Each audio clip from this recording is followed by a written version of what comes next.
It seems like the right and the left are so far apart right now that we can't even, it doesn't seem like we talk much anymore. You're there. What's going on?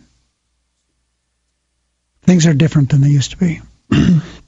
I spoke at the Milken Conference in L.A. the last couple of days, and I indicated a couple of things there that we used to do. I haven't been there for a long time, quite a long time, but not forever. Mm-hmm. John Chafee, very, very famous man, Republican senator from Rhode Island. I was running for re-election in 1992. I'm a member of his committee. He's the chairman of the Environment Committee. Mm-hmm.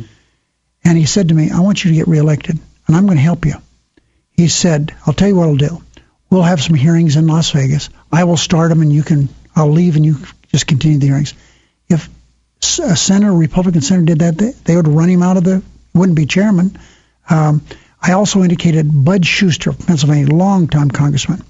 He was a chairman of the Transportation Committee in the House, Public Works Committee in the House. I had a like job in the Senate. Mm-hmm. We did fundraisers for each other. We still talk about it today. I mean, I'm not embarrassed about that, right? Because he and I agreed on a lot of things, not everything, but a lot of things. I wanted him to stay as chair. He wanted me to stay as chair. We helped each other. We don't do that anymore. That's too bad. Is there a way to get back at it? I mean, for example, you and I think you've been to my house. We've been to dinner before. I remember you got on the ground. You played with my daughter when she was a little baby.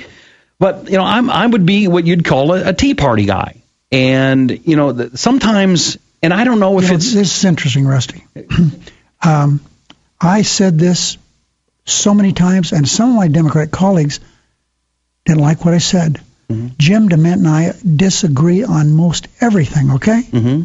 Jim DeMint and I are friends. I think you would have a hard time finding Jim DeMint saying anything negative about me. He didn't like some of my votes, but right. I don't care about that. I've read his book. He's read mine. We're friends, and I'm proud of it. Senator James Imhoff says the same thing about you. He loves you. But there's some for example, as a guy that you'd consider a Tea Party guy, and again, you and I talk a lot, but sometimes, and I don't know if this is a politics thing that you have to appeal to your base, or if this is how you feel. But there was a comment a couple of days ago that you said that I was curious about. I want to play it for you here on the Rusty Humphries Show. This country has been driven by the Tea Party for the last number of years. When I was in school, I studied government, and I learned about the anarchists. Now, they were different than the Tea Party because they were violent, but they were anarchists because they did not believe in government at any level, and they acknowledged it. The Tea Party kind of hides that. They don't say we're against government, but that's what it all amounts to. They're not doing physically destructive things to buildings and people directly, but they are doing everything they can to throw a monkey wrench into any form of government, whether it's local, whether it's state or federal government. That's what it's all about. Okay, so... No one wrote that for me. That came right from my heart. Do you believe that? Oh, I do believe it. Do you think the Tea Party are anarchists, that we don't want any government at all? I believe that my experience with the Tea Party is they're against government any form. They do throw monkey wrenches into the government. It's evident we can't get things done. They don't want anything to happen in government. I mean, we pass laws. They fight funding the laws we pass. Mm-hmm. They don't want government to work. I want it to work.